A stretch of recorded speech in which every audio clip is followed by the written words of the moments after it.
বিসমিল্লাহির রহমানির রহিম। আসসালামু আলাইকুম ওয়া রাহমাতুল্লাহ। Welcome to Riaz economic zone. আমি মোহাম্মদ রিয়াজ। তো এখনকার আলোচ্য বিষয় হচ্ছে সমগ্রকের গড়, ভেদাঙ্ক এবং পরিমিত ব্যবধান। অর্থাৎ একটি অঙ্ক থেকে কিভাবে আমরা সমগ্রকের গড় বের করতে পারি, সমগ্রকের ভেদাঙ্ক বের করতে পারি এবং সমগ্রকের পরিমিত ব্যবধান বের করতে পারি, সে বিষয় নিয়ে আলোচনা করব। তো এই সিস্টেমে তোমরা যদি একটি অঙ্ক বুঝতে পারো তাহলে এই রিলেটেড যে কোনো অঙ্ক আসলে ইনশাল্লাহ তোমাদের পক্ষে সমাধান করা সম্ভব। তো আসলে আমরা একটি অঙ্ক থেকে এই বিষয়গুলো বের করি।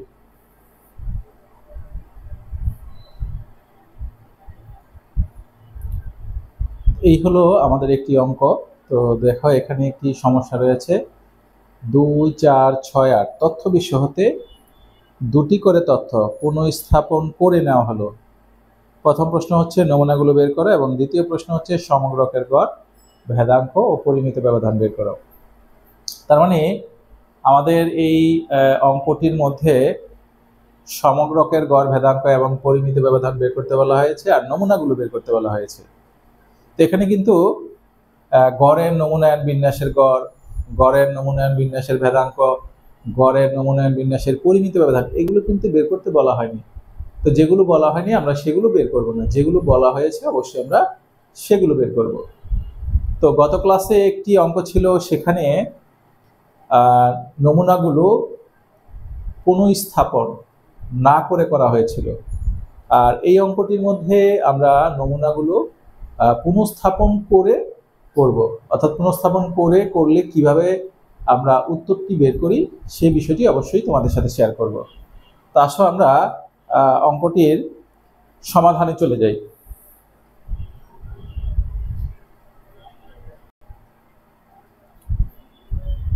তো আমরা সমাধানে চলে আসলাম। আমরা ধরে নিলাম, মনে করি তথ্যগুলো হচ্ছে এক্স। তাহলে আমাদের এক্স এর কি কি মান রয়েছে দেখো তোমরা। এক্স এর মান রয়েছে 2468।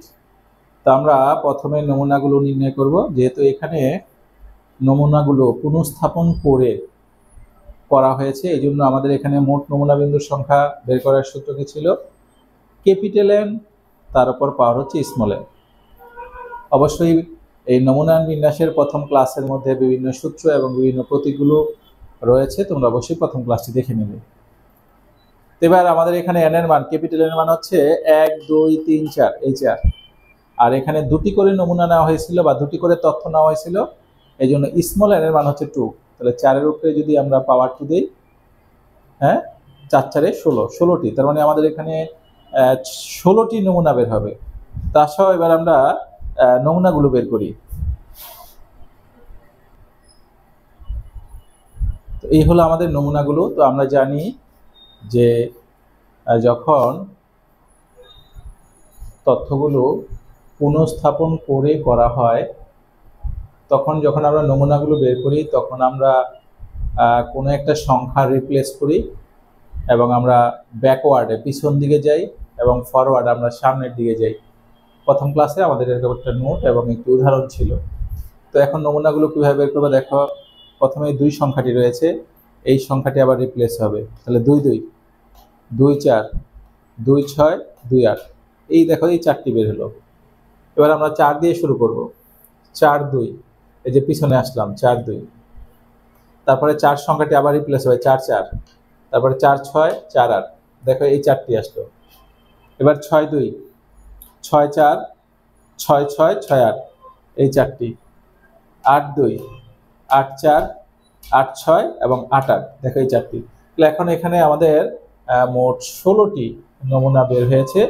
অর্থাৎ এই অঙ্ক থেকে আমাদের যে 16টি নমুনা আসবে সেই নমুনাগুলো হচ্ছে এরকম।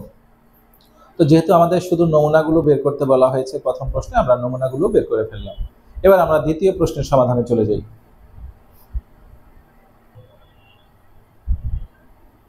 তো আমরা সমগ্রকের গড়ের সূত্রটি লিখলাম। সমগ্রকের গড় mu equal to summation of x by capital N. সমগ্রকের ভেদাঙ্ক sigma square equal to summation of x minus mu whole square divide by N. তো সমগ্রকের পরিমিত ব্যবধান এই সূত্রটি লেখার প্রয়োজন নেই, কারণ আমরা জানি যে আমরা কোনো অঙ্ক থেকে যদি সমগ্রকের ভেদাঙ্ক বের করতে পারি তাহলে সেই মানটিকে যদি আমরা বর্গমূল বা রুট ওভার করি তাহলে আমরা পরিমিত ব্যবধান পেয়ে যাব। এই জন্য এখানে যেহেতু আমরা ভেদাঙ্কের মানটি সূত্রের সাহায্যে বের করব। পরিমিত ব্যবধানের আর সূত্রের প্রয়োজন নেই, আমরা জাস্ট এই ভেদাঙ্কের মানটাকে কি করব, √/, বা বর্গমূল করব। এবার আসলে আমরা একটি প্রয়োজনীয় সারণী তৈরি করি। তো সেই সারণীর মধ্যে থেকে আমরা মিউ এবং এই সিগমা স্কয়ারের মান বের করার চেষ্টা করি।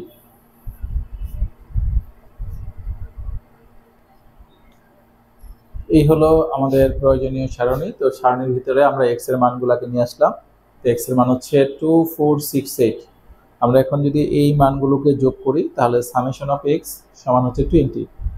এখন আমরা এই সমগ্রকের গড় মিউর মান না বের করে আমরা এই দ্বিতীয় কলামের মান বের করতে পারবো না, কারণ দেখো দ্বিতীয় কলামে আমাদের যে হেডিং রয়েছে সেই হেডিং এর ভিতরে মিউ রয়েছে।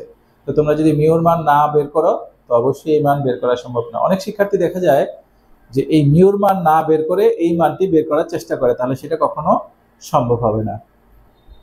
তো আমরা এখানে সমগ্রকের গড় মিউর মানটি বের করে ফেললাম। তো সামেশন এক্স এর মান 20 এবং এন এর মান 4, তাহলে কত আসছে 5। এবার আমরা এক্স এর প্রত্যেকটি মান, এখানে যে 4টি মান রয়েছে প্রত্যেকটি মান থেকে 5 বিয়োগ করে তার স্কয়ার করব। তো যদি আমরা 2 থেকে এই 5 বিয়োগ করে স্কয়ার করি তাহলে কত আসবে 9। আমরা 4 থেকে 5 বিয়োগ করে স্কয়ার করলে 1, 6 থেকে 5 বিয়োগ করে স্কয়ার করলে 1, 8 থেকে 5 বিয়োগ করে স্কয়ার করলে 9। তার মানে আমরা যদি এখন এই মানগুলো যোগ করি তাহলে summation of x minus mu whole square equal to 20। তাহলে আমাদের সমগ্রকের গড় বের হয়েছে। এবার আমরা সমগ্রকের ভেদাঙ্ক বের করব। তো আমরা যদি এখন সমগ্রকের ভেদাঙ্ক বের করি, আমরা সূত্রটি লিখলাম, এটির মান হচ্ছে 20 এবং এন এর মান হচ্ছে 4, 5 আসে। তো যেহেতু সমগ্রকের ভেদাঙ্ক বের হয়েছে, এবার আমরা যদি সমগ্রকের পরিমিত ব্যবধান বের করি, তো সমগ্রকের পরিমিত ব্যবধান সিগমা, এই যে 5 মানটি রয়েছে এই মানটিকে আমরা √/, করব। তাহলে √/, করলে আমাদের 2.24 আসে। এই হলো আমাদের সমগ্রকের গড়, সমগ্রকের ভেদাঙ্ক এবং পরিমিত ব্যবধান।